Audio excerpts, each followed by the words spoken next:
साथियों good evening. एक बार भारतीय सर की क्लास में आप लोगों का पुनः स्वागत है। हम लोग पढ़ रहे हैं घन तथा घनमूल। घन ज्ञात करना तथा कुछ संख्याओं के घनमूल ज्ञात करना हम लोग कल सीखे थे। धनात्मक संख्याएं, ऋणात्मक संख्याएं और दशमलव संख्याओं का घनमूल हम लोगों ने निकाला था। साथ ही साथ हम लोगों ने ये जाना था कि किसी भी संख्या को पूर्ण घन बनाने के लिए उसमें किस छोटी से छोटी संख्या से गुणा करें या भाग करें। आज हम लोग कुछ वार्षिक प्रश्न देखेंगे घनमूल के। एक प्रश्न हमने बोर्ड पे लिखा है, देखिए। एक घनाकार बक्से का आयतन 8000 घन सेंटीमीटर है। इसकी एक भुजा ज्ञात करनी है। कोई घनाकार बक्सा है, घन माने जान ही रहे हो, ऐसी आकृति जिसकी तीनों भुजाएं, लंबाई चौड़ाई और ऊंचाई तीनों बराबर हो। तो घनाकार बक्से का आयतन दिया है, इसकी भुजा ज्ञात करनी है। सीधी सी बात है, जब आयतन देके भुजा ज्ञात करने के लिए कहे तो इसका मतलब हमें आयतन जो दिया है उसका घनमूल निकाल लेना है। बस हमें भुजा ज्ञात हो जाएगी। और अगर भुजा दिया रहे, कुछ प्रश्न ऐसे भी होते हैं, भुजा देके आयतन पूछा जाए तो हमें उसका घन कर देना है, क्यूब कर देना है, तो आयतन आ जाएगा। भुजा देके आयतन पूछा जाए तो भुजा का क्यूब कर देंगे, आयतन आ जाएगा। यहाँ पे हमें घनमूल निकालना है।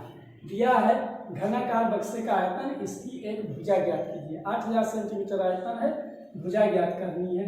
तो लिखेंगे घनाकार बक्से की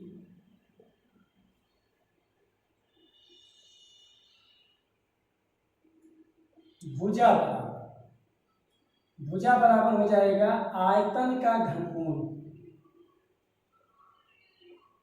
आयतन का घनमूल, आयतन दिया है 8000 घन सेंटीमीटर, तो 8000 लिखेंगे। और ये भुजा निकाल रहे हैं तो आयतन घन सेंटीमीटर में है, तो भुजा किस में आएगी? सेंटीमीटर में। जान रहे हैं 8 2 दूना 4 दूना 8, तो 1000 है, 10 गुणे 10 गुणे 10, तो ये हो जाएगा। घनमूल का निशान लगाएंगे। त्रिक बनाना है ना, चाहे जिस भी संख्या का त्रिक मिल जाए 2, और उसके बाद 8 गुणे 1000 है, तो ये हो जाएगा 10 गुणे 10 गुणे 10। अरे अभाज्य गुणनखंड बना के भी कर सकते हैं, तो 3 बार 2 और आएगा, फिर 5 आएगा, 3 बार त्रिक बना लेते हैं। ये हो जाएगा 2 गुणे 10, 2 गुणे 10 सेंटीमीटर,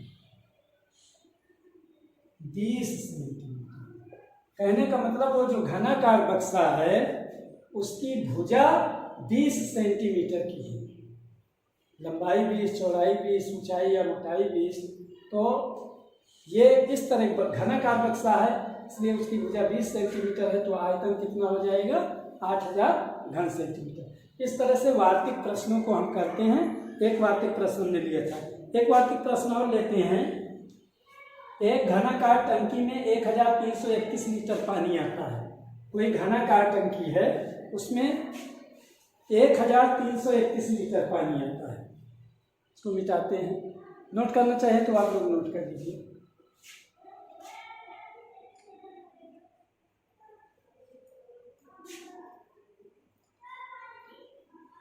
फिर से घनमूल का एक प्रश्न और लिखते हैं। एक घनाकार टंकी में 1331 लीटर पानी आता है।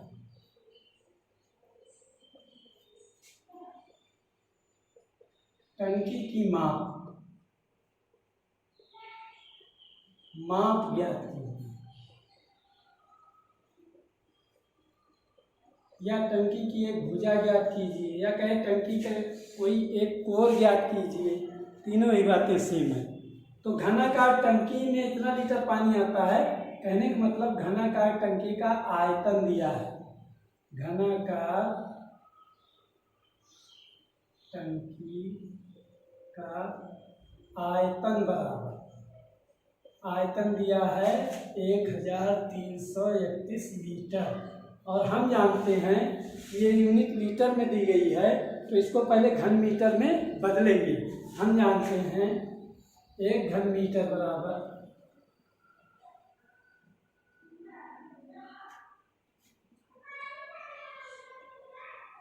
1331 को अगर हम 1000 से भाग दे दें तो यह आ जाएगा घन मीटर। 1331 को 1000 से भाग कर दें तो यह आ जाएगा घन मीटर। क्योंकि एक घन मीटर में 1000 लीटर के बराबर होता है। एक घन मीटर का मतलब 1000 लीटर है। 1331 लीटर बराबर तो 1331/1000। अब ये हमें निकालना है टंकी की माप, इसलिए टंकी की माप हो जाएगी टंकी की माप बराबर आयतन का घनमूल। आयतन का क्या निकाल लेंगे? घनमूल। और आयतन का घनमूल निकालेंगे तो ऊपर संख्या है 1331 और बटे 1000 दोनों जान रहे हैं। ऊपर 11 × 11 × 11 नीचे 10 × 10 × 10। अब ये आ जाएगा 11/10। अब किसमें आएगा? मीटर में। हल करेंगे तो आएगा 1.1 मीटर।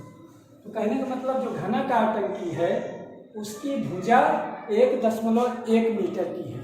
कोई भी साइज, लंबाई, चौड़ाई या ऊंचाई जो भी हो, उसकी माप 1.1 मीटर की है। और उसका आयतन कितना है? उसमें पानी आता है 1331 लीटर। हम जानते हैं घन मीटर बराबर 1000 लीटर के, इसलिए 1331 लीटर को हमने 1000 से भाग कर दिया तो ये किसमें आ गया? घन मीटर में। इसको नोट करिए आप लोग। तो आगे बढ़ते हैं, कुछ और प्रश्न देखते हैं।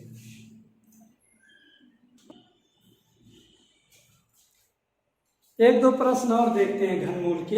एक प्रश्न हमने लिखा है, देखिए 2 की घात n ऋण 2 की घात n - 1 बराबर 4, तो n की वैल्यू क्या होगी?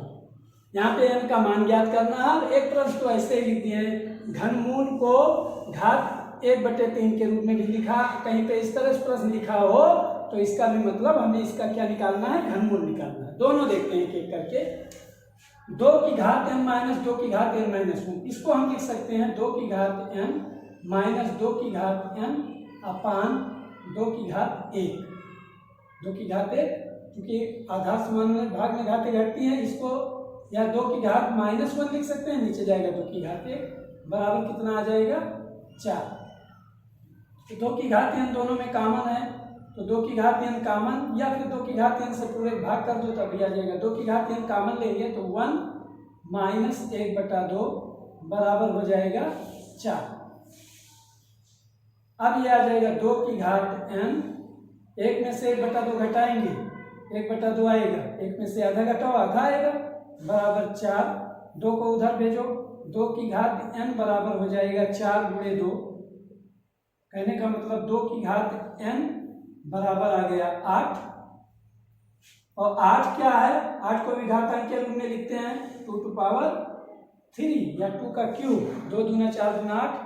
तुलना कर देते हैं, दोनों पक्षों की तुलना करिए। देखिए n की वैल्यू आ गई। n बराबर कितना आएगा? 3। n बराबर कितना आएगा? तो 3। तो इस तरह से इस प्रश्न को भी हम हल कर सकते हैं। यहाँ पे n की वैल्यू निकालना था, n की वैल्यू आ गई 3। इसको जरा देखते हैं। ये यहाँ पे भी कुछ करना नहीं, घनमूल ही निकालना है। घात 1/3 का मतलब इसका घनमूल ज्ञात करना है।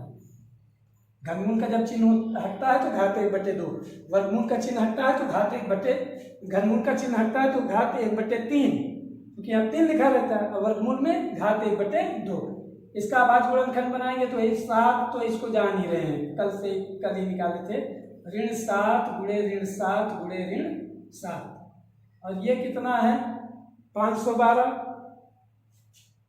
512 का भाज्य गुणनखंड बना लीजिए, या ये 8 होगा।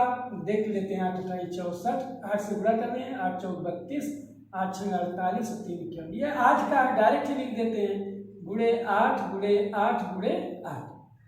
अब घनमूल हमें निकालना है, त्रिक मिला ही है। ऋण 7 × 8 बराबर हो जाएगा ऋण 56। तो इस तरह से ये 2 प्रश्न हो। तो अभी तक हम घनमूल में जो बातें सीख चुके हैं वो ये कि किसी संख्या का घन करने के लिए उसको कितनी बार गुणा करते हैं? 3 बार गुणा करते हैं। घात 3 लगाते हैं। धनात्मक संख्या का घन धनात्मक, ऋणात्मक संख्या का घन ऋणात्मक हमें प्राप्त होता है। घनमूल भी इसी तरह से धनात्मक संख्या का घनमूल धनात्मक, ऋणात्मक संख्या का घनमूल हमें ऋणात्मक प्राप्त होता है। गुणा करने के लिए कौन सी संख्या से गुणा करें कि पूर्ण घन बन जाए, या किससे भाग करें पूर्ण घन बन जाए। अब आज गुणनखंड या गुणनखंड बनाने के बाद त्रिक बनाते हैं, त्रिक में से जो जोड़ा नहीं मिलता उसी के अकॉर्डिंग हमें समझ जाते हैं कि कितने से गुणा करना है या कितने से भाग करना है। और फिर दशमलव संख्याओं का घनमूल हमने निकाला। कुछ वार्षिक प्रश्न देखे और कुछ प्रश्न ऐसे देखे जो घातांकीय रूप में थे, जिसका मान जहाँ पे हमें इनका मान ज्ञात करना था। इसको नोट करना चाहे तो नोट करिए, और कुछ होमवर्क दे रहे हैं आप लोगों को, घनमूल का इनको करने का प्रयास करिएगा। होमवर्क पहला प्रश्न है, घनमूल ज्ञात करना है। घनमूल ज्ञात कीजिए, घनमूल ज्ञात कीजिए। पहला प्रश्न है 1.331। अभी आया था 1331, पिछले सवाल में हमने लगवाया था, वही दशमलव के रूप में 1404928, और एक है 0.373248। इसको करने का प्रयास करिएगा। घनमूल हमारा खत्म है, इसमें जो भी प्रश्न थे हमने बता दिए। कुछ आगे से अब कल से अगला चैप्टर जो भी है उसको शुरू करेंगे। आप लोग घनमूल के प्रश्नों को किताब से उठाइए और लगाने का प्रयास करिए। आज के क्लास में इतना ही। कल पुनः फिर भारती सर की क्लास में हम लोग मिलेंगे। साथियों, जय हिंद।